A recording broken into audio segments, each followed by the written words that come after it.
하나님의 말씀 에스더 7장입니다. 에스더서 구약성경 756페이지, 구약성경 756페이지, 에스더 7장 1절에서 10절까지의 말씀을 교독하겠습니다.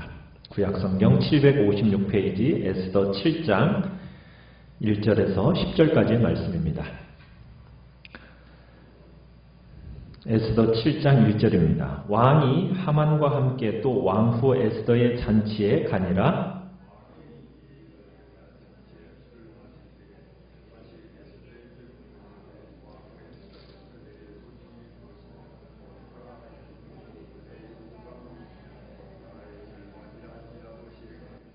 왕후 에스더가 대답하여 이르되 왕이여 내가 만일 왕의 목전에서 은혜를 입었으며 왕이 좋게 여기시면 내 소청대로 내 생명을 내게 주시고 내 요구대로 내 민족을 내게 주소서.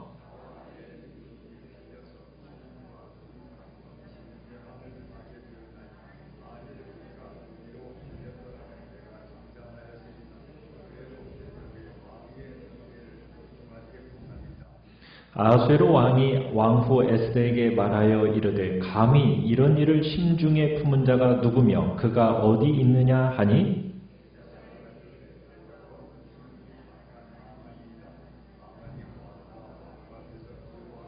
왕이 노하여 일어나서 잔치자리를 떠나 왕궁 후원으로 들어가니라. 하만이 일어서서 왕후 에스더에게 생명을 구하니 이는 왕이 자기에게 벌을 내리기로 결심한 줄 알미더라.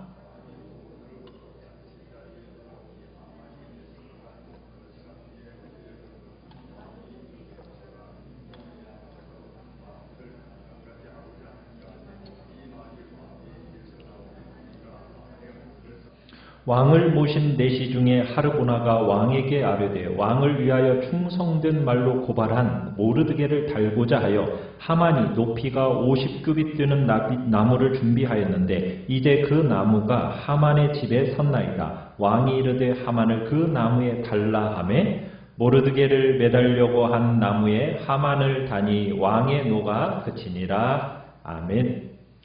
오늘 말씀의 제목은 끝이 있음을 알았더라면 이라는 제목으로 말씀을 나눕니다.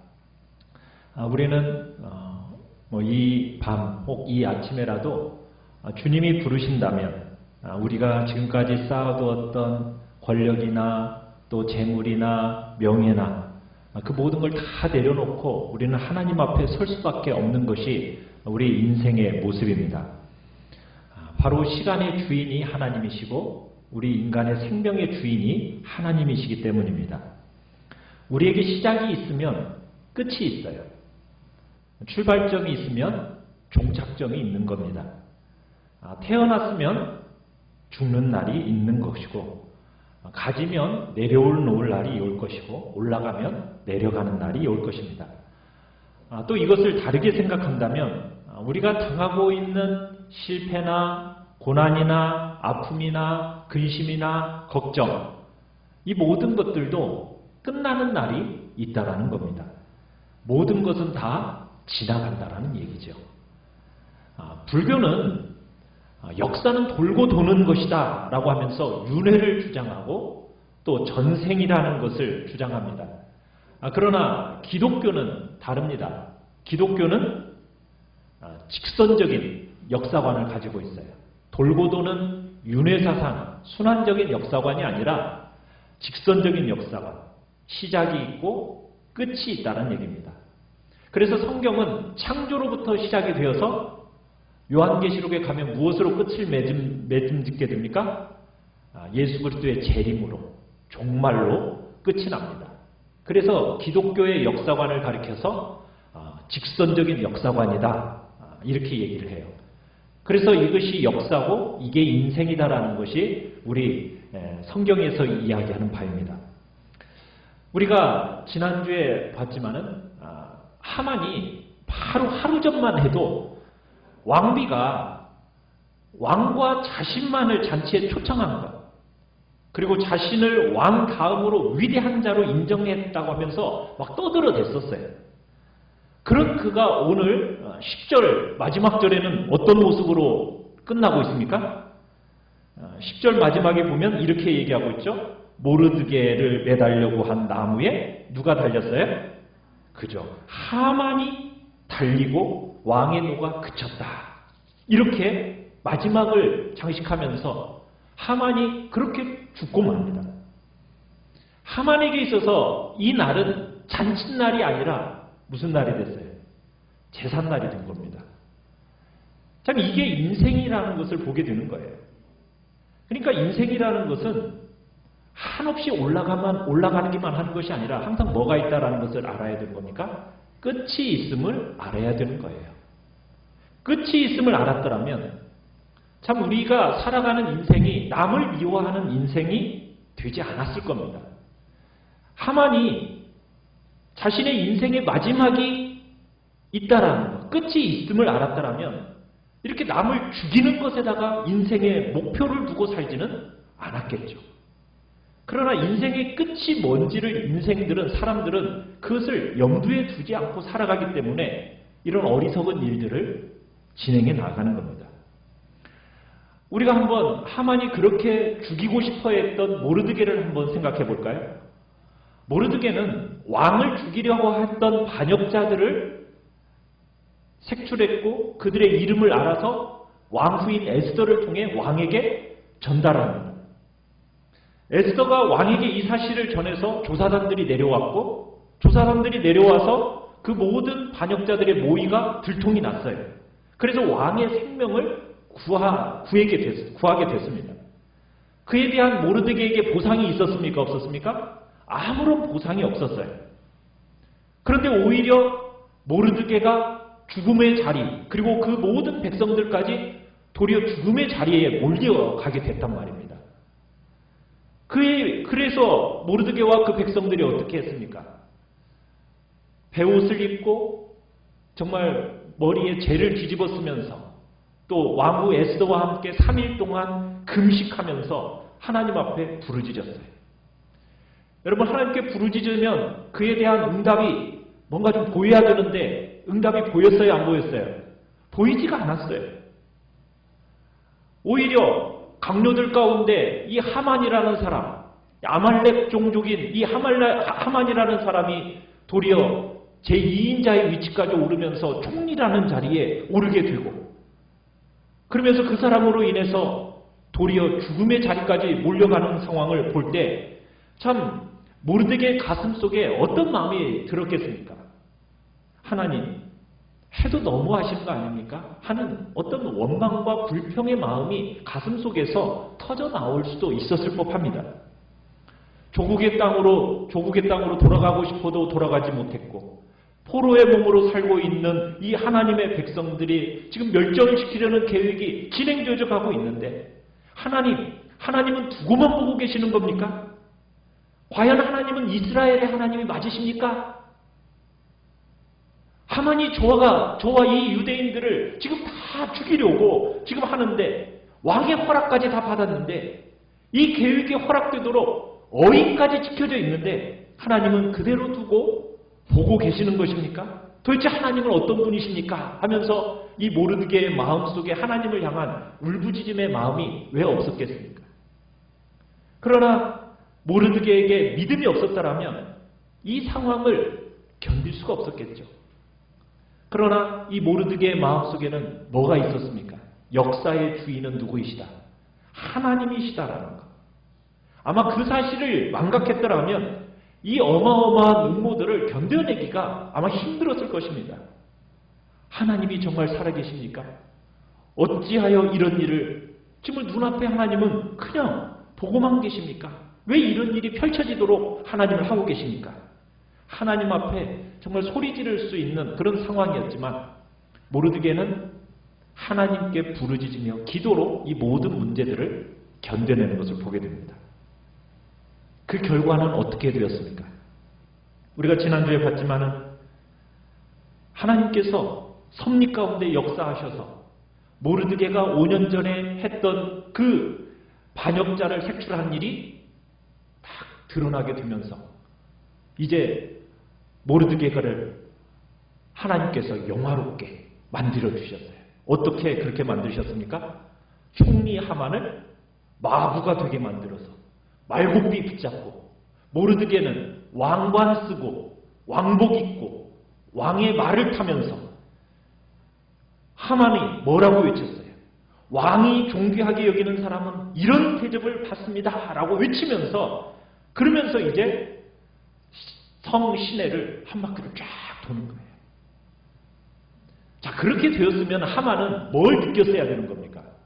야, 지금 이러다가 이거 내가 역사의 무대에서 지금 밀려나고 있다라는 사실을 아마 느꼈어야 될 거예요. 야, 이거 불길한 징조구나 라는 사실을 느꼈어야 될 거예요. 그런데 그걸 깨닫지를 못해요. 도리어 화만 그냥 막 머리끝까지 나옵니다.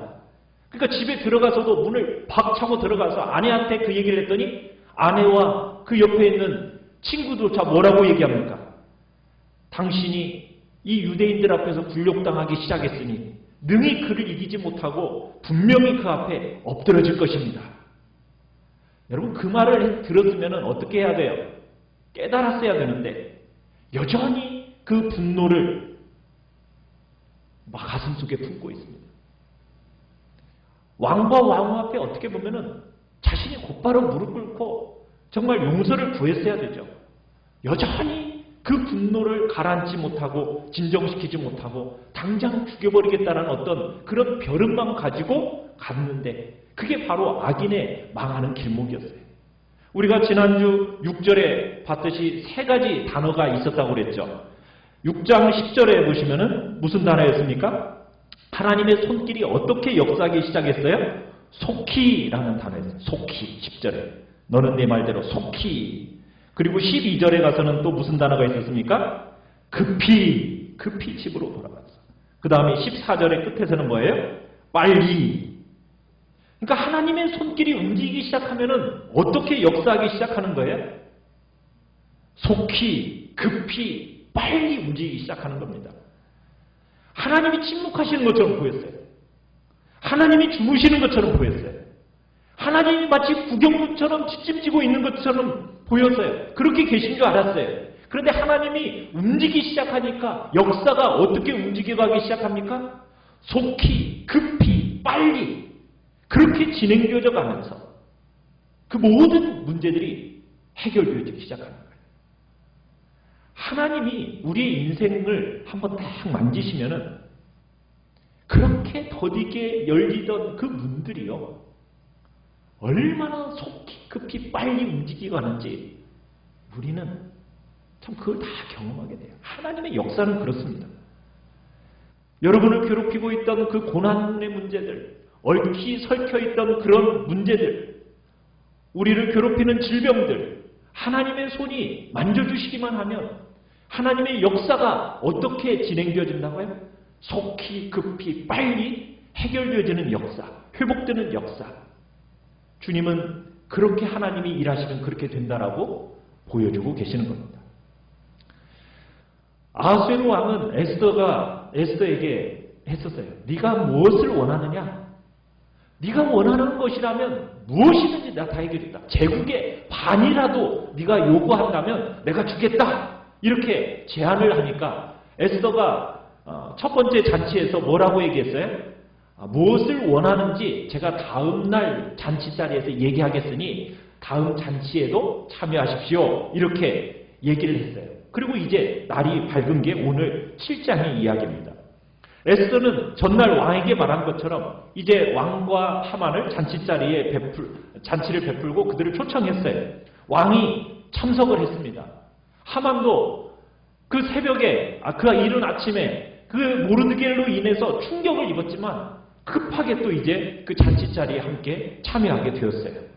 자, 이제 에스더의 잔치로 인해서 그냥 왕의 기분이 아주 좋아졌습니다. 그러면서 왕후를 재촉합니다. 2절 우리 같이 한번 읽어보겠습니다. 2절 시작. 왕이 이 둘째 날 잔치에 술을 마실 때 다시 에스더에게 물어 이르되 왕후 에스더여, 그대의 소청이 무엇이냐? 곧 허락하겠노라. 그대의 요구가 무엇이냐? 곧 나라의 절반이라 할지라도 시행하겠노라. 전날에 말하라고 했었는데 말하지 않았어요. 그래서 다음날 말하겠다고 해서 지금 오늘 드디어 이제 그 잔치자리에서 다시 한번 이제 묻는 겁니다. 참 왕도 굉장히 궁금했을 거예요. 에스더가 뭘 도대체 이 무슨 소청을 이렇게 뜸들이는 걸까 하면서 그 마음에 무척 궁금했을 겁니다. 이제 때가 이르렀다라는 것을 에스더가 딱 느끼고서는 왕에게 자신의 마음에 있는 그 말과 소원을 드디어 말을 합니다. 자, 에스더가 드디어 입을 열었어요. 뭐라고 입을 열었습니까? 자, 3절 시작. 왕후 에스더가 대답하여 이르되 왕이여 내가 만일 왕의 목전에서 은혜를 입었으며 왕이 좋게 여기시면 내 소청대로 내 생명을 내게 주시고 내 요구대로 내 민족을 내게 주소서. 자, 에스더가 지금 왕에게 원한 것은 무엇입니까? 한마디로 얘기하면 나를 살려주시고 내 백성을 살려주십시오. 지금 이 얘기예요. 은혜로 살게 해달라는 거예요. 지금 에스더가 얘기하는 거예요. 지금 나와 내 백성이 함께 진멸당할 위기에 지금 처해 있습니다. 사전의 얘기는 그거예요. 내 민족이 팔려서, 나와 내 민족이 팔려서 죽임과 도륙함과 진멸함을 당하게 되었습니다. 그냥 만약 우리가 노예로만 팔리는 정도였다면 제가 이렇게까지 얘기하지 않았습니다. 그냥 침묵했을 것입니다. 그런데 정말 수도 없이 많은 이 죄 많은 사람들이 도륙을 당하게 되었으니 제가 어떻게 잠잠할 수가 있겠습니까? 제가 그래서 죽음을 무릅쓰고 지금 왕 앞에 나아간 것입니다 하면서 호소하고 있는 거예요. 그러면서 4절 끝에 보면 이런 표현을 쓰고 있어요. 왕의 손해를 보충하지 못하였으리이다. 무슨 얘기냐면 지금 자기와 자기 백성을 모두 몰살시키면 아수에로 왕에게도 큰 손해가 될 것입니다. 이렇게 얘기하는 거예요. 사실 왕이 자기 다스리는 백성을 죽여서 좋을 게 뭐가 있겠어요? 그죠? 왕의 권세와 왕의 위상, 그 나라의 위상이 뭐예요? 백성이 많은 거예요. 오늘날 우리나라도 지금 이제 어느 정도 되면은 국력이 쇠한다고 그러죠. 국력이 쇠하는 이유가 뭐라고 그럽니까? 인구가 주는 것이 국력이 쇠하는 거예요. 왜 중국이 저렇게 떵떵거리고 굉장히 이 힘을 발휘할 수 있습니까? 그만큼 인구수가 많은 거예요. 그만큼 인구라는 것은 그 나라의 국력을 대변하는 겁니다. 그런데 지금 나라에 있는 백성들을 도륙하고 진멸해서 이 왕이 얻을 게 뭐가 있겠느냐는 거예요. 그러면서 에스더는 생각하는 게 뭐냐면 하만이 지금 왕을 속여서 지금 이 음모를 꾸몄다라고 생각하는 거예요. 그러지 않고서야 이런 일을 왕이 할 일이 없다라고 지금 에스더는 생각을 하면서 그 사실을 이제 이야기하는 겁니다. 비록 아수에로 왕이 별 생각 없이 하만에게 자기 반지를 딱 빼내가지고 일이 이렇게 되었어요. 그런데 에스더가 이렇게 눈물 어린 호소를 하니까 이 아수에로 왕이 당황합니다. 이 하만이 꾸민 조서로 인해서 왕비 에스더가 지금 죽음을 피하지 못하게 되었다는 이 사실 앞에 이 아수에로 왕이 당혹스러웠던 거예요. 도대체 누가 감히 자기가 사랑하고 가장 아끼는 이 왕후를 그 목숨을 노린단 말입니다. 지금 왕이 당혹스러워하는 거예요. 이 당혹스러움은 아마 하만이 이 왕을 속였기 때문일 수도 있어요. 그러니까 하만이 왕에게 이 백성을 아마 노예로 부리겠습니다 라고 말해놓고서는 정작 조서를 꾸밀 때는 뭐라고 꾸몄느냐? 이들을 죽이도록 했을 거라는 것이 이제 또 그런 해석들이 있어요. 그러니까 왕후가 죽게 생겼다니, 내 생명을 지켜준 이 유대인들이 진멸당하게 생겼다니 하면서 누가 감히 왕후를 죽이고 누가 감히 왕후의 민족인 유대인을 도륙하고 진멸한단 말이냐 하면서 이 왕의 이 당혹스러움이 곧장 분노로 변해가지고 5절에 보면은 그렇게 이제 얘기를 하는 거죠. 우리 5절 같이 한번 읽어보죠.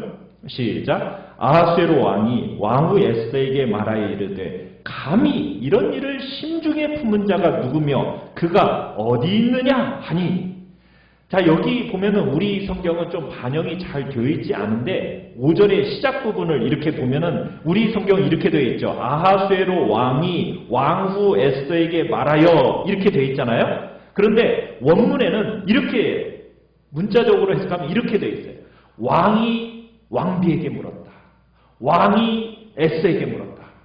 그러니까 문법적으로는 좀 다듬어지지 않은 문장을 원문에는 그렇게 기록을 하고 있어요. 그러니까 이 표현 기법이 뭐냐면 성경 기자가 의도적으로 왕이 분노하고 왕의 그 당혹감을 드러내고 있는 겁니다. 그러니까 충격의 14인이 아하수에로가 너무 화가 나가지고 마치 말을 어떻게 하듯이 더듬듯이 지금 하는 그 분위기를 조성하는 표현을 지금 5절에서 이렇게 표현을 해놓고 있는 거예요. 그러면서 아하수에로 왕이 뭐라고 얘기냐면 이런 일을 심중에 품은 자가 누구냐? 감히 어떤 자가 내 허락도 없이 내 나라에서 이런 짓을 할 수 있단 말이냐? 지금 이런 표현이고요. 그리고 왕이 이 사람이 지금 어디에 있느냐? 지금 이 표현은 당장 이 사람에 대한 조치를 취하겠다. 지금 이런 의지의 표현입니다. 그러니까 왕이 지금 이미 단단히 화가 났다라는 것을 묘사해 주고 있는 거예요. 아하수에로는 지금 자기가 다스리는 이 나라에서 감히 이런 일이 일어나고 있다는 사실을 알지 못한 것이 좀 창피한 일이기도 하고 또 그런데다가 자기는 절대적인 통치자라고 믿고 있는데 자부하고 있는데 자기 자신이 지금 자기 아내조차 보호하지 못한다라는 이 사실에 수치감마저 들은 거예요. 그래서 지금 이 아하수에로 왕의 마음의 분노가 가중되고 있는 겁니다. 이런 왕의 분노를 깨달은 이 에스더가 드디어 입을 열어요. 뭐라고 입을 엽니까? 자, 6절 시작. 에스더가 이르되 대적과 원수는 이 악한 하만이니이다 하니 하만이 왕과 왕후 앞에서 두려워하거늘. 자, 나와 내 민족을 죽이려는 자가 누구라고요? 바로 여기 있는 하만입니다. 에스더는 지금 왕이 찾고 있는 그 사람이 바로 왕 옆에서 이 모든 이야기를 듣고 있는 하만이라는 사실을 서슴없이 이야기합니다. 이게 이제 에스더에서의 어떻게 보면은 클라이막스, 절정이라고 할 수가 있어요. 그러니까 에스더는 이 같은 표현을 통해서 하만은 유대인들의 원수일 뿐만 아니라 아하수에로 왕의 대적이요, 원수라고 딱 강조해버려요. 그러면서 이 표현을 통해서 아하수에로 왕과 에스더를 딱 한편으로 묶고 하만을 딱 대적으로서 딱 갈라놓는 겁니다. 다른 편으로 딱 서 있게 만드는 거예요. 그러면서 이제 하만과 왕과 왕후 사이로 이렇게 이제 대척점을 만들어 놓은 거죠. 자, 하만은 왕 옆에서 참 술을 마시면서 속으로 그런 생각을 했겠죠. 누가 감히 왕비를 상대로 저런 짓을 꾸몄을까? 아마 하만은 그렇게 생각하면서 이제 술 마시고 있었는데 갑자기 에스더가 누구 이름을 대는 거예요. 자기 이름을 대니까 뭐 마른 하늘에 날벼락을 맞은 거죠. 막 그런 기분이었을 겁니다. 아마 하만이 받은 충격은 우리가 생각하는 상상 이외였을 거예요. 그러니까 에스더가 이날 어떻게 보면 바사제국의 1인자요 2인자를 한꺼번에 막 KO시켜버린 거예요. 여기서 하만이 두려워하거늘이라고 되어 있지 않습니까? 이 두려워하거늘이라는 단어는 사색이 되어가지고 온몸을 떨었다라는 이 표현입니다. 그러니까 이 에스더의 발언에 두려움을 지나서 공포를 느낀 나머지 하만이 그냥 깜짝 놀라가지고 그 자리에서 벌떡 일어나서 왕과 왕비 앞에 엎드려져 버린 거죠. 근데 때는 이미 늦었어요. 자, 아하수에로 왕이 어떻게 합니까? 7절에 보니까 노해가지고 화를 참을 수가 없어가지고 자리를 박차고 일어나서 후원들로 나가버렸습니다. 아마 아하수에로 왕은 이 분노를 사기로 아마 뜰에 나갔던 것 같아요. 자, 하만은 지금 왕이 이 일로 인해서 화가 났다라는 것을 이제 직감했어요. 그리고 자기에게 이제 벌이 내려질 거라는 것을 딱 직감을 하고서는 이게 이제 하만이 막 분별력을 잃어버린 겁니다. 그래서 바들바들 떨면서 이제 엉금엉금 기어가지고 왕후 에스더에 앉아있는 그 의자에 얼굴을 파묻고서는 한 번만 살려달라고 애원을 하게 돼요. 자, 이 하만이 지금 아하수에로가 아니라 에스더에게 이렇게 엎드리는 이유는 뭐겠어요? 지금 자기의 운명을 결정짓는 사람이 누구라는 것을 지금 생각하는 거예요? 이 에스더라는 거예요. 아, 왕보다는 지금 이 에스더의 의지가 더 중요하다는 것을 알기 때문에 이제 에스더 앞에 가가지고 지금 이 음모의 피해자가 될 뻔했던 이 에스더, 이 사람이 에스더가 중재해줘야만이 이 왕의 분노한 왕의 마음을 돌릴 수 있을 거라고 생각을 하고서는 이제 에스더 앞에 간 겁니다. 자, 그런데 왕이 자리를 박차고 나간지 왕궁의 뜰로 나간지 얼마나 되었을까? 이윽고 이제 밖으로 나갔던 왕이 돌아와 봤어요. 자, 그랬더니 어떤 일이 벌어지고 있습니까? 자, 8절 같이 한번 읽어볼까요?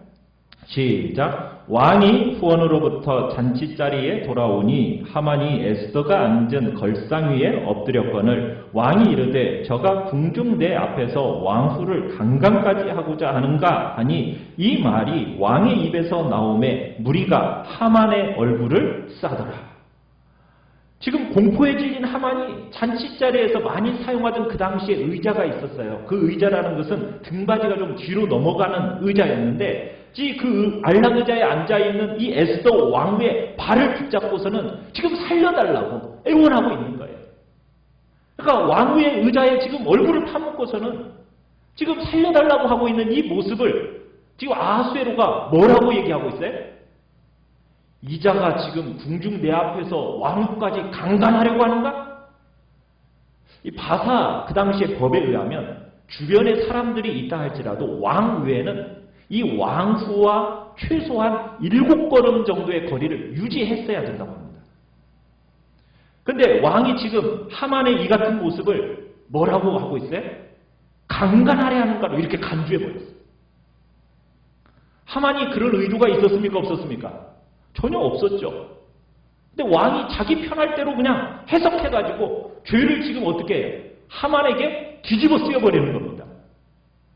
이렇게 해야만이 어떻게 보면 아하스로 왕이 이 모든 것이 누구의 음모였다라는 것을 이제 덮어씌우는 거예요. 하만의 간교한 음모였다라는 것으로 딱 덮어씌우면서 그 모든 이슈가 해결될 수 있는 거예요. 이 하만만 죽이면은 끝날 거라고 아하수에로는 딱 생각을 한 겁니다. 그래서 하만이 어떻게 보면 유대인들을 죽이라는 조서를 꾸민 것에 대하여 어떻게 보면 왕이 벌할 수는 없어요. 그 조서에 대해서. 왜? 이미 왕의 어인이 찍혀있기 때문에 그 부분에 대해서는 자기가 어떻게 할 수가 없는 겁니다. 반지를 빼서 주고 또 조서를 꾸미도록 한 것도 어떻게 보면 왕도 간접적으로 가담한 일이었기 때문에 지금 하만을 이 부분에 대해서는 뭐라고 말할 수가 없는 거예요. 그런데 하만만 죽이면은 이 모든 것이 어떻게 돼요? 쉽게 해결이 되는 거예요. 그런데다가 이 문제를 해결하라고 이미 하만으로부터 돈까지 받았어요. 그 당시 1만 달란트라는 어마어마한 돈까지 딱 받았으니까 하만만 죽이면 그 돈을 돌려줄 필요가 있어요? 없어요? 없는 거예요. 그러니까는 가장 매력적인 대안이 뭐예요? 이 하만에게 죄를 딱 뒤집어 쓰여가지고 하만을 처형하면 그러면은 간단히 해결되는 거예요. 참 여기서 우리가 보는 게 뭐냐면 하나님의 이 심판이라는 것은 눈에는 눈, 이에는 이라는 그 심판의 원리가 그대로 적용되는 걸 볼 수 있어요. 하만이 유대인들에게 거짓죄를 뒤집어 쓰여가지고 유대인들을 죽이려 했었잖아요. 그런데 이제 그 하만이 자기가 거짓죄를 뒤집어 씌워서 처형당하게 되는 그런 일이 벌어지게 된 거거든요. 여기에는 또 문화적인 이유도 있어요. 왕이 하만이 아직도 에스더와 함께 있었던 모습을 보고 그렇게까지 노한 데에는 무슨 이유가 있었냐면 당시에는 왕이 아닌 그 누구도 왕비와 궁녀들이 있는데 그 홀로 이렇게 남자가 이렇게 함께 있으면 안 되었습니다. 왜냐하면 그건 법으로 금한 일이었어요. 상황이 어떻든 간에 하만은 이미 그 자리를 어떻게 했어야 됩니까? 왕이 떠날 때 함께 떠났어야 돼요. 에스더와 함께 있으면 안 되는 일이라고요. 설령 주변에 보는 눈이 있어도 에스더와 같이 있으면 안 되었다고요. 그런데 여전히 그 자리에 남아 있었기 때문에 왕이 또 더 화가 날 수밖에 없었다는 겁니다. 자, 그러니까는 8절 끝에 보니까 이제 호위병들이 다가와가지고 하만의 얼굴을 천으로 쏴버립니다. 이 천으로 쐈다라는 행동은 이제 하만이 얼굴을 드러내고 다닐 수 없는 수치를 당했다. 이것을 이제 상징적으로 보여주는 겁니다. 그때 이제 내시 중에 하나인 하르보나라는 사람이 이렇게 또 얘기를 합니다. 9절을 같이 한번 읽어보겠습니다. 시작. 왕을 모신 내시 중에 하르보나가 왕에게 아뢰되 왕을 위하여 충성된 말로 고발한 모르드게를 달고자 하여 하만이 높이가 50규빗 되는 나무를 준비하였는데 이제 그 나무가 하만의 집에 섰나이다. 왕이 이르되 하만을 그 나무에 달라 하매. 자, 하르보나의 이 말을 딱 들으니까는 어떻겠어요? 이게 이제 더 왕을 자극하게 된 겁니다. 모르드게를 처형할 나무를 50규빗이나 되는 나무를 지금 자기 집에 세워놨다는 거예요. 근데 이날 아침에 지금 무슨 일이 있었어요? 바로 조금 전에 왕이 모르드게를 어떻게 해줬었습니까? 5년 전에 세운 그 공을 높이 치하해서 모르드게를 존귀하게 여기라고 지금 높였거든요. 자, 그런데 왕이 높인 이 사람을 죽이려고 했다? 이것은 어떻게 보면은 반역에 해당하는 죄예요. 왕이 높인 사람을 죽이려고 한 것은 매우 위험한 짓이었다는 얘기입니다. 그러니 이 하만이 그랬다고 하니까 이 아하수에로의 마음이 더 한결 편안한 마음으로 하만을 처형하도록 그 길을 열어줘 버리게 된 거예요. 그래서 결국 왕은 하만이 모르드게를 죽이기 위해서 세워둔 장대에 하만을 달아서 처형하라고 명령을 내립니다. 참 하만은 상처 입은 자존심, 자기가 상처받은 그 자존심으로 인해서 모르드게를 죽이려고 했어요. 그러나 결과는 어떻게 됐습니까? 왕이 자신이 상처받은 그 자존심 때문에 하만을 죽입니다. 참 역전이 일어나는 거예요. 교만이라는 것은 패망의 선봉이다라는 말씀을 실감나게 보여주는 겁니다. 이 하만의 죽음은 에스더서가 지금까지 하만이 유대인들을 상대로 진행해왔던 모든 일을 반전시킵니다. 하만은 자기가 판 구덩이에 자기가 빠져버렸어요.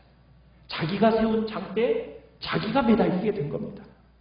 바로 전날 이 장대를 세울 때만 해도 자기가 그곳에 달릴 거라고 생각이나 했겠습니까? 상상도 못할 일이 벌어진 거죠. 참 이게 인생이라는 겁니다. 인생의 끝이 있다라는 것을 안다면 하만은 그렇게 살지 않았겠죠. 하만의 이 마지막 장면을 통해서 우리의 인생의 끝이 있다라는 것을 우리가 잊지 말아야 된다는 얘기죠. 7장 1절의 시작은 뭘로 시작을 하냐면 하만이 잔치자리에 간 걸로 시작을 합니다. 그런데 10절의 끝은 어떻게 끝나고 있습니까? 나무에 하만을 타니 곧 처형됩니다. 잔치로 시작해서 뭘로 끝나고 있어요? 죽음으로 끝나고 있어요. 모든 인생이 이러하다라는 거예요. 하만은 에스더 3장에서 총리가 되어서 역사의 무대에 화려하게 등장했습니다. 그러나 7장 마지막 절에서는 교수형으로 막을 내리게 됩니다. 권력이라는 것도 그렇고 부귀영화라는 것도 정말 어떻게 보면은 안개처럼 정말 허무하다라는 것을 보여주는 겁니다. 잔치로 시작해서 죽음으로 끝나는 것, 그게 이 세상에서의 인생일 수 있다는 거예요. 탈무드라는 책에서 이런 이야기가 나옵니다. 어떻게 보면 하나님이 마지막 묻는 우리 인생을 향한 말이라고 부를 수 있어요. 한 인간을 평가하는 기준을 셋을 딱 들고 있는데 히브리어 단어 한번 이건 외워봤으면 좋겠어요. 간단합니다. 한번 키소 한번 따라해보세요. 키소, 코소, 카소 한번 외워보시겠어요? 키소, 코소, 카소. 이게 무슨 뜻일까요? 키소, 코소, 카소. 키소라는 건 뭐냐면 돈주머니라는 돈주머니. 그러니까 하나님이 키소 하면 네 돈주머니가 어디 있느냐? 무엇을 위해서 사느냐? 이런 질문인 거예요. 그 사람이 돈을 어디에 쓰는가? 그걸 보면 그 사람의 삶의 가치를 알 수 있는 거잖아요. 키소. 그 다음에 뭐라고요? 코소. 코소라는 단어는 본래 술잔이라는 뜻입니다. 술잔. 이 술잔이라는 의미 속에는 뭐가 들었냐면 너는 네 인생의 재미를 어디에서 찾는가? 내 인생의 행복을 어디에서 찾느냐? 그 사람의 향락과 즐거움을 어디에서 찾느냐에 따라서 그 사람의 인생을 알 수 있는 거죠. 마지막 세 번째는 뭐예요? 카소. 카소라는 뜻은 노여움 또는 분노 또는 열정 이런 뜻입니다. 그러니까 카소라는 말은 뭐냐면 어떤 일을 보고 너는 분노하는가? 너는 무엇을 할 때 신바람이 나는가? 무엇이 너로 하여금 그렇게 열정을 불러일으키는가? 그걸 보면 그 사람의 그 노여움이나 그 사람의 열정을 보면 그 사람의 사람됨을 알 수 있다는 거죠. 하나님께서 우리 각자의 인생을 질문 던지신다는 거예요. 뭐라고요? 키소, 코소, 카소. 한번 따라해보세요. 키소, 코소, 카소. 나는 무엇을 위해서 살고 있는가? 우리의 인생의 마지막 날 하나님 앞에 섰을 때 키소, 코소, 카소. 우리는 우리의 마지막이 있음을, 끝이 있음을 알며 살아야 됩니다. 마지막에 웃는 자가 승리자입니다. 하나님 안에서 죽는 자가 복이 있는 거죠. 여러분이 당하는 일들이 있습니다. 때로는 억울한 일도 당할 것이고 때로는 그치지 않는 고난과 시련도 있을 것입니다. 나는 선을 행한다고 했는데 하나님은 침묵하시는 것 같고 알아주는 사람도 없는 것 같고 내 인생은 왜 이런가 한탄하시는 분도 계실 겁니다. 모르드게는 억울함 속에서 하나님이 침묵하시는 것 같고 민족적인 시련 속에서 어떻게 견뎌냈습니까? 기도로 견뎌냈습니다. 우리가 기도하는 이유는 무엇입니까? 하나님이 역사하시면, 하나님이 손을 대시면 그 모든 일들이 어떻게 진행이 됩니까? 급히, 속히, 빨리 진행이 됩니다. 우리는 하나님의 손길이 움직여 달라고 부르짖는 자리에, 하나님이 주관해 달라고 부르짖는 자리에 있는 것이 바로 우리가 서야 할 자리임을 우리는 에스더서를 통해서 보게 되는 것입니다. 이 시간 우리가 같이 찬양을